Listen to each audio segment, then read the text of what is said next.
안녕하세요, 장목반장입니다.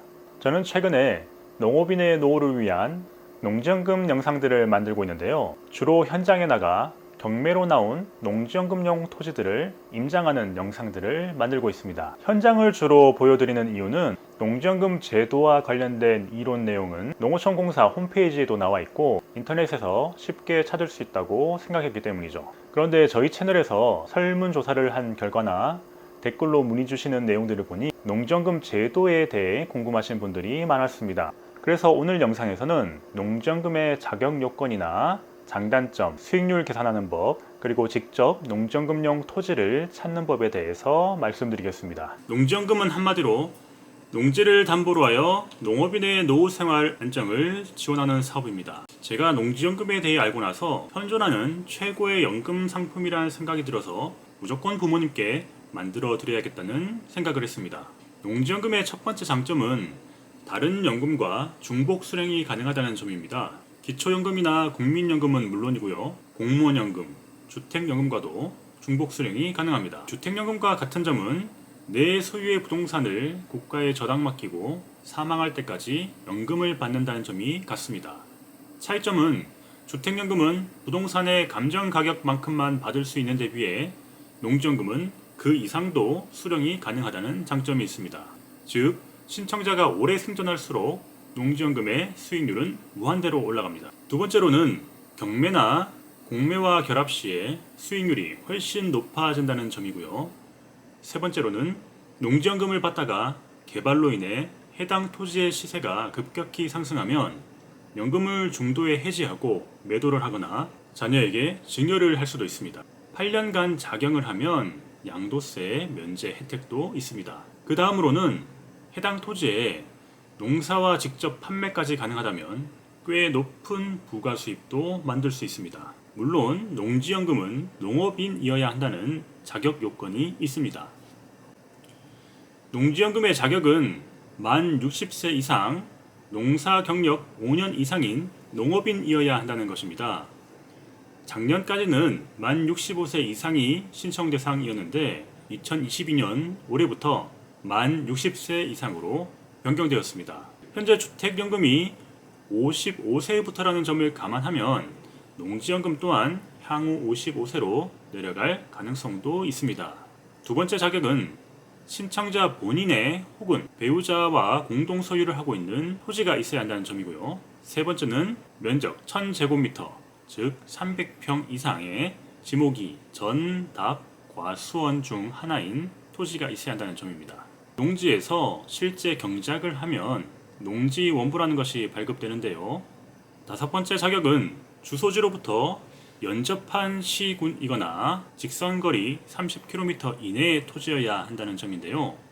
이 자격은 2020년부터 신설된 규정입니다. 그 전까지는 서울에 사는 분이 예를 들어 경남 김해시의 토지를 농지연금으로 투자하거나 부산 사람이 경기도 파주시에 토지를 사서 농지연금을 신청할 수 있었습니다. 하지만 농업인을 위한 제도에 투자 수요가 몰림에 따라서 생긴 규제라고 보시면 되겠습니다. 여섯 번째 자격도 2020년에 신설된 규정인데요. 취득일로부터 2년이 경과한 토지여야 합니다. 2020년 1월 1일 이후에 신규로 취득한 농지부터는 취득일로부터 2년이 경과한 이후에 농지연금을 신청할 수 있습니다. 농지연금의 추가 장점입니다. 첫 번째로는 농지연금을 받던 농업인이 사망할 경우에 배우자가 승계하면 배우자 또한 사망 시까지 계속해서 농지연금을 받을 수 있습니다. 두 번째로 부부가 농업인 자격을 갖추면 각각 300만원씩 합산 월 600만원까지 수령할 수 있습니다. 세 번째는 정부 예산을 재원으로 하기 때문에 안정적으로 연금을 받을 수 있다는 점입니다. 네 번째 부분이 큰 혜택인데요. 농지연금은 일종의 대출 상품입니다.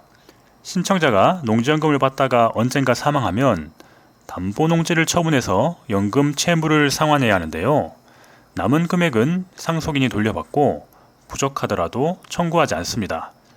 신청자가 오래 살아서 토지의 평가금액보다 훨씬 많은 금액을 수령하더라도 사망 후에 그 금액을 청구하지 않는다는 점입니다. 다섯 번째로는 6억 원 이하의 토지는 재산세를 전액 감면받습니다. 가장 궁금하신 점은 아무래도 그래서 내 돈 얼마가 투자되면 연금으로 얼마를 수령할 수 있는가일 겁니다. 농지연금 홈페이지에 가면 예상연금 조회하기가 나오는데요. 우선 생년월일을 입력하는데 1962년생이면 올해 만 60세가 됩니다.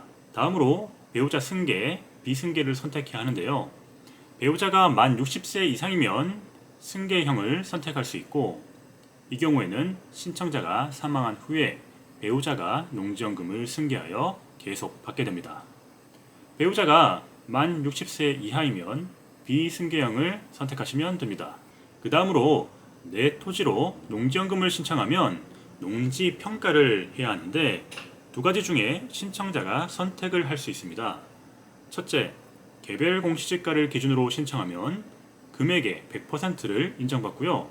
감정가를 기준으로 하면 90%를 인정받습니다. 그럼에도 불구하고 대부분의 경우 감정가를 기준으로 신청합니다. 이유는 대부분 토지가 감정가가 공시지가보다는 두세 배 높기 때문에 90%만 인정받는다 하더라도 감정가가 더 유리하기 때문입니다. 농지연금에서 최대로 인정받는 농지가격은 감정가 기준으로 약 9억 9천만 원입니다.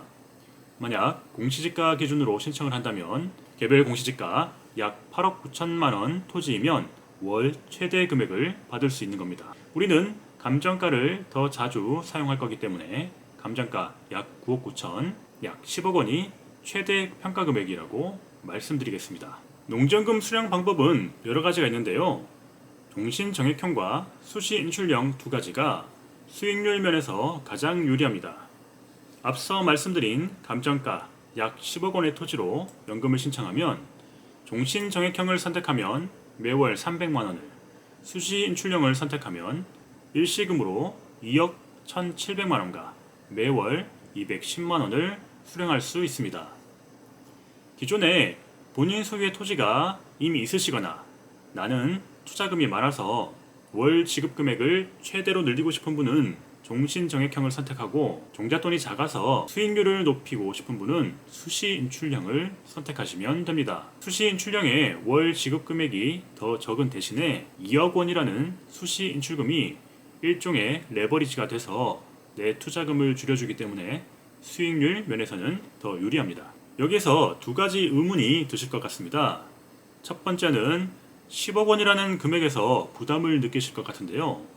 나는 종잣돈이 작은데 이렇게 비싼 땅을 어떻게 구합니까? 라고 하실 것 같습니다. 그리고 두 번째는 수익률이 너무 떨어진다고 생각하실 겁니다. 10억 원의 토지를 나라에 저당 맡겨서 매월 300만 원을 받으면 연 수익률이 3.6%밖에 안 되는데 이러면 농지연금의 메리트가 별로 없지 않냐라고 하실 것 같습니다.